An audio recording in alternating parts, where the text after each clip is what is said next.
हरियाणा राज्य महिला आयोग ने नूंह के एसपी कार्यालय लघु सचिवालय स्थित पुलिस विभाग के कॉन्फ्रेंस हॉल में विशेष हेयरिंग सेशन आयोजित किया गया।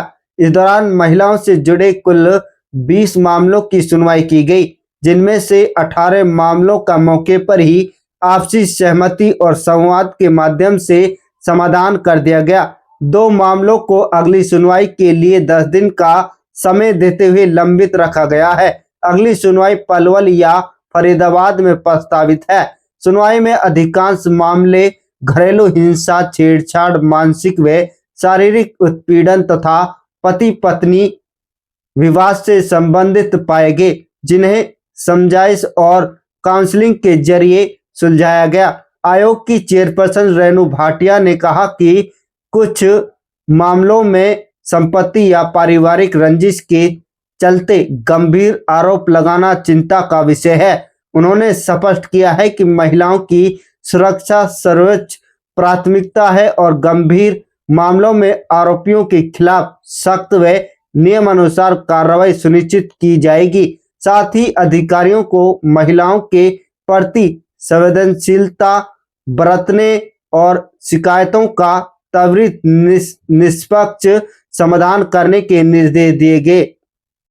आज हमारे पास लगभग 20 केस थे। नूंह के एसपी ऑफिस में हमने आज ये हेयरिंग सेशन रखा, जो कि हमारा एक रूटीन होता है हर 2-3 महीने में ज़िलों में, और इसमें मैक्सिमम केस कैंसिल हुए कि उनका कॉम्प्रोमाइज़ हो गया। और छोटे छोटे झगड़े थे, पति पत्नी का झगड़ा, उसने नहीं सुना।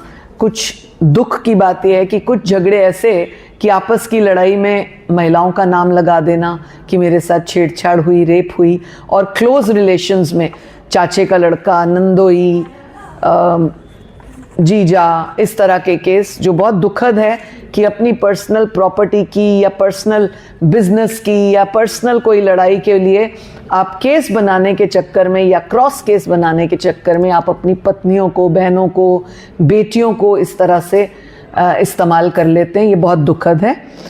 1-2 केसेस ऐसे हैं जिनमें लोग आ नहीं पाए, हमने पेंडिंग छोड़े हैं। 2 केसेस ऐसे रहे जिनमें लड़का ट्रैवल पे है, हमने उनको 10 दिन का समय दिया है। दूसरी हेयरिंग अगर हम पलवल या फरीदाबाद रखेंगे उसमें बुलाएंगे।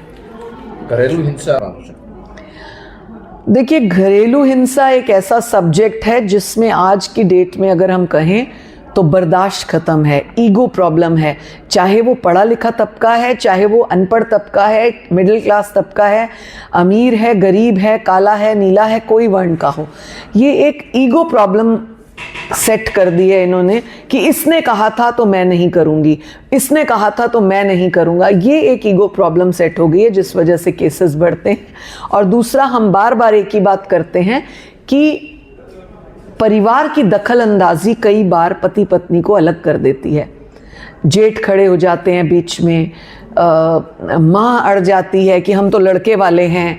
तो ये छोटी छोटी चीज़ों की कई बार कम्युनिकेशन आपस में परिवार को बहुत बड़ा नुकसान देती है अलग होने में, जो कि अच्छा नहीं है। मैम, आपने संबोधन में जी ने गांव में कहा था कि लड़कियों को रानी लक्ष्मीबाई बनकर उभरना पड़ेगा, क्या बनना पड़ेगा? रानी लक्ष्मीबाई। यस, देखिए, हमारी ऐसी बहुत सी बेटियां हुई हैं आज जुगाद से। चाहे आप 4 शहजादों की माँ देख लो, चाहे आप महाराणा प्रताप की माँ देख लो, चाहे आप 1857 के युद्ध की रानियां देख लो, चाहे आप रानी लक्ष्मीबाई देख लो, चाहे आप दुर्गा देख लो, कोई भी देख लो, सब अपने आप में एक मिसाल थी। और मिसाल किस चीज़ के लिए थी? इंसाफ के लिए, हक की लड़ाई के लिए, गलत बात को ख़त्म करने के लिए। यही बात मैंने आज की बेटियों को बोली कि कभी ऐसी चीज़ को बर्दाश्त मत करना, कभी ऐसी चीज़ के रास्ते पर मत चलना जो गलत हो। और कभी भी आप गलत बर्दाश्त करोगे तो आपको झुकना पड़ेगा, आपको मजबूर होना पड़ेगा। और जिस लड़की की 2 आँखें, जो तीखी आँखें चलनी चाहिए, जिस दिन वो झुक जाती हैं उसको ज़माना झुकाए रखता है। हरियाणा में राज्य महिला, हम अगर आप सरकार की योजनाएं कहें तो आपका यहाँ पर 1 घंटा और आपको देना पड़ेगा। सरकार की हर योजना जो बेटियों के लिए है वो उसको मजबूत करने के लिए। महिला आयोग इस बात की जो है इस बात को मजबूती देता है कि जितनी भी योजनाएं बेटियों के लिए बनी है उसमें वो सक्षम हो, उनको सहयोग मिले। आप ये देखिए कि बेटी के आंसू ना आए, इस चीज छोटी सी बात को मोदी जी ने रियलाइज किया और उज्ज्वला योजना बनाई। बेटियां कोख में ना मरे, बेटी बचाओ बेटी पढ़ाओ अभियान बना। बेटियां भी बेटों की तरह ताकतवर मजबूत बने, खिलाड़ी बने। अन्य कई योजनाएं खिलाड़ियों के लिए बनी और उनको महिला आयोग 100% सपोर्ट करता है। Thank you.